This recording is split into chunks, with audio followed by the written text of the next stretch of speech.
அந்த கரடுமுரடான பாறையில் பூச்செண்டு ஓடிக்கொண்டிருந்தாள். ஓட்டம் என்றால் சாதாரண ஓட்டம் இல்லை, தலை தெறிக்கிற ஓட்டம். காலில் கருங்கல் ஒன்று இடறி கட்டை விரலில் ரத்தம் வழிந்தது. நேற்றோ அதற்கு முந்தைய நாளோ பெய்த மழையில் அந்த செம்மண் பாதையில் சொதசொதவென்று ஈரம் பூத்திருந்தது. கட்டியிருந்த புதுச்சேலையை உயர்த்தி பிடித்து கொண்டு ஓடினாள். தூரத்தில் தெரிந்த ரயில்வே ஸ்டேஷனில் எரிந்து கொண்டிருந்த டியூப்லைட்டின் வெளிச்சப்பொட்டை குறிவைத்து கால்களுக்கு இன்னும் இன்னும் வேகம் கொடுத்தாள். பாதையின் இருபுறமும் அடர்த்தியாய் வளர்ந்திருந்த மரங்கள் பிசாசு கணக்கில் ஆடி ஆடி திகிலை ஏற்படுத்த 6 அடி சுடலைமாடன் கோவில் சிலை ஓரமாய் நடந்தபோது மார்பில் கையை வைத்து பயமாய் பெரிதாய் மூச்சு வாங்கினாள்.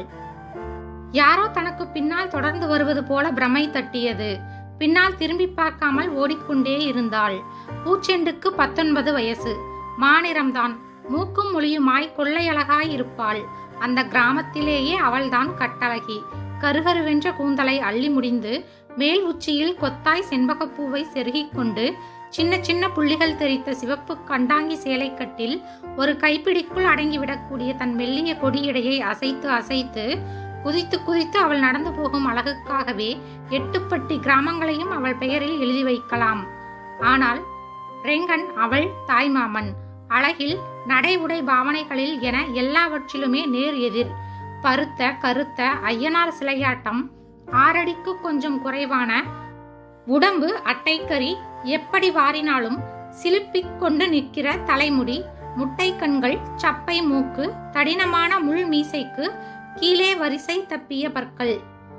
அருகே வந்தாலே வியர்வை வாடை நாசியை கொள்ளும்.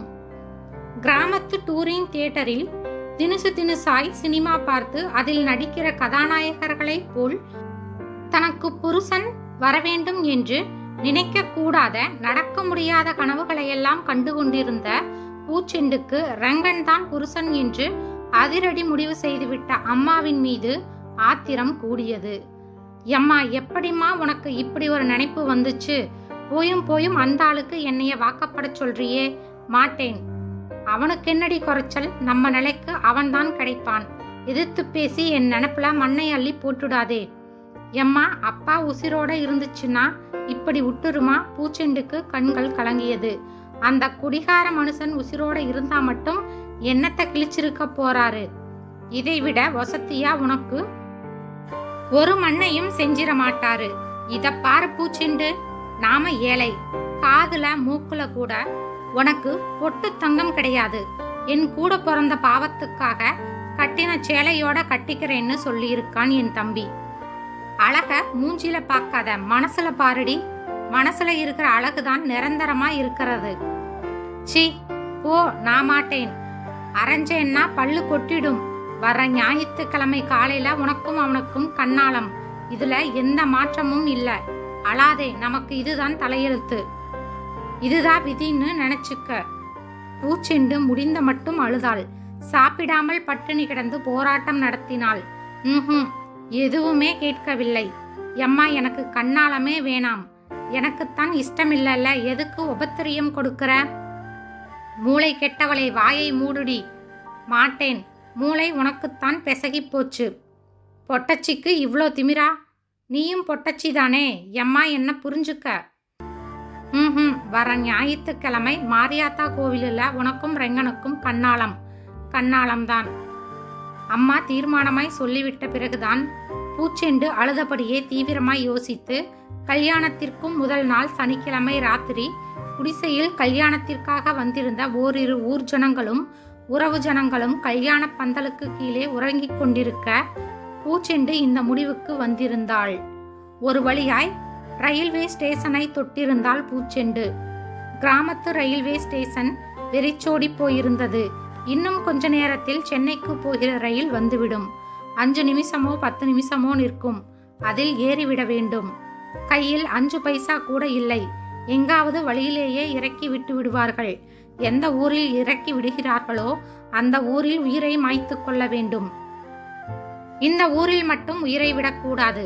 என் மனசை புரிந்து கொள்ளாத அம்மாவின் கண்ணில் உயிரற்ற உடம்பு கூட படக்கூடாது. அம்மாவுக்கு அப்போதுதான் புத்தி வரும். என் வாழ்க்கையில் மண்ணை அள்ளி போட்டுட்டதை நினைத்து ஒவ்வொரு நாளும் அவள் அழ வேண்டும், அழுது துடிக்க வேண்டும். யோசனையாய் இருட்டான ஒரு சிமெண்ட் பெஞ்சில் அமர்ந்திருந்தாள். ரயில் வந்திருந்தது. முகத்தை சேலையினால் முக்காடு போட்டபடி ஓடிப்போய் ஒரு பெட்டிக்குள் ஏறி அமர்ந்து கொண்டாள். அமர்ந்து கொண்டவள் அதிர்ந்தாள். காரணம், அந்த பெட்டிக்குள் ரெங்கனும் அமர்ந்திருந்தான். வசமாய் மாட்டிக்கொண்ட பயத்தில் பூச்செண்டு திணறினாள். ரெங்கனுடைய முகத்தில் எந்த சலனமும் இல்லை. மெல்லிய குரலில் பேசினான். பூச்செண்டு, நீ எதுக்கு வந்தே? பூச்செண்டின் தொண்டைக்குள் வார்த்தைகள் சிக்கிக் கொண்டன. பூச்செண்டு, என்னை கட்டிக்கிறதுல உனக்கு இஷ்டமில்லைன்னும் சாப்பிடாம தூங்காம அழுதுகிட்டு கிடந்தேன்னும் எனக்கு 2 நாளைக்கு முன்னாலதான் தெரியும். பிடிக்காத பொண்ணு கூட கண்ணாலம் பண்ணிக்கிறதும் ஒண்ணுதான், பண்ணாம இருக்கிறதும் ஒண்ணுதான். நான் ஊர்ல இருந்துட்டே கண்ணாலத்தை நிறுத்துறது சுலபம் கிடையாது. 4 குறிச்சு கண்ணாலம் நின்னு போயிட்டா உன்னோட ஆயா, அதான் என்னோட அம்மா, உசுரை விட்டுடும். நான் ஊர்ல இல்லாம போயிட்டா இந்த கண்ணாலம் எப்படி நடக்கும்? உனக்கு வேற மாப்பிள்ளைய, உன் மனசுக்கு பிடிச்ச மாப்பிள்ளைய பார்த்து கண்ணாலம் நடக்கிற வரைக்கும் என்னை யாரும் இந்த ஊர்ல பார்க்க மாட்டாங்க. எங்காவது போய் பொழைச்சுக்கிறேன் நான். நீ போயிடு வீட்டுக்கு. ஆம்பிள்ளை எந்த ஊர்ல வேணாலும் தனியா வாழ்ந்துடலாம். ஆனா பொம்பளை, அதுவும் உன்னைய மாதிரி அழகான பொண்ணு, ஒரு ராவு கூட தனியா அசலூர்ல இருக்க முடியாது. புடிச்ச சனியன் விட்டுடுச்சுன்னு சந்தோஷமா வீட்டுக்கு போ பூச்செண்டு. ரயில் வேகமெடுக்க தயாராக பூச்செண்டுக்கு சுரீர் சுரீர் என்றிருந்தது. இத்தனை அழகான மனசு கொண்ட மாமாவையா நான் புறக்கணித்தேன்? மாமோய், என்னை மன்னிச்சுடுவியா?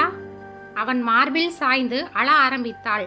அவனுடைய மனசுக்கு முன்னே தான் ஒரு அசிங்கமானவளாய் தோன்றியது பூச்செண்டுக்கு. சுவாரஸ்யமான கதைகளை கேட்க சேனலை லைக் அண்ட் சப்ஸ்கிரைப் செய்யவும். நன்றி.